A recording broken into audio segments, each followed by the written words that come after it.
Active stretching should be done prior to exercise. By contracting one muscle, you're relaxing the opposing or the antagonist muscle group. As you see here, when I squeeze my hamstring by flexing my knee, I'm relaxing my quadriceps muscle. Right here, when I reach down for a hamstring stretch and my calves, I push the hips forward when I stand up, like a hip thrust or a natural movement.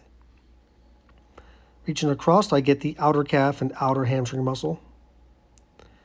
Going in circles, internal, external rotator, it's basically doing the opposing group each time. It's like a superset. By squeezing the back muscle here, that's what you're doing. You're squeezing the back and you relax the chest. And the same thing, when I go downwards, I'm internal rotating, and I go backwards, I external rotate, so you're actually getting both muscle groups. Dynamic warm-ups should be performed after active stretching, which you see in my other video. Look for it. So you want to explode in this one, use momentum and speed. You're going through full range of motion. The entire goal here is to actually exaggerate the range of motion and excite the central nervous system. You want to get the stretch reflex of those muscles. This is why these movements look very similar to the active warm-up video that I posted.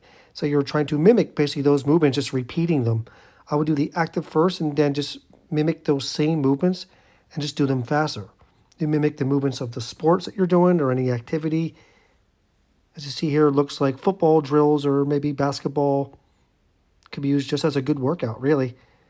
It does help your explosiveness, your power, and your running mechanics. It's also just a good way to do something different for your cardio workouts. Agility is the basis of all sports. It is the ability to accelerate, decelerate, and accelerate again. As you see here, I'm doing different directions, sideways, forward, and backwards. You can use 3 cones instead of 2 cones, using different various angles, having awareness of what's behind you. Box drill with 4 cones. You can go in a complete square or you can reverse directions. 180 turns.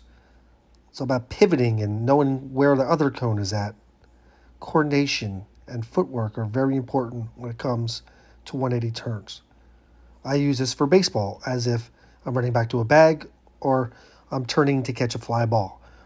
You can simply use it to get different muscle groups.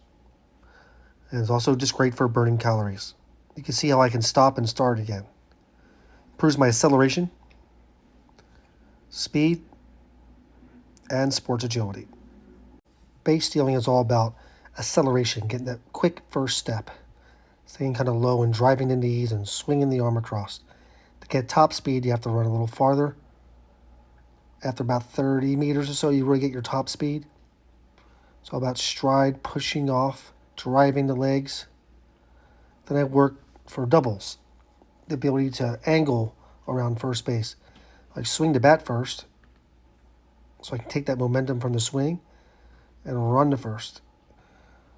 If you notice here, sometimes you're not planning to run to second base, but you have to change the angle.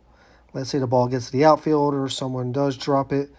You got to really change that perfect angle so you come right around and touch the bag and drive right to second base.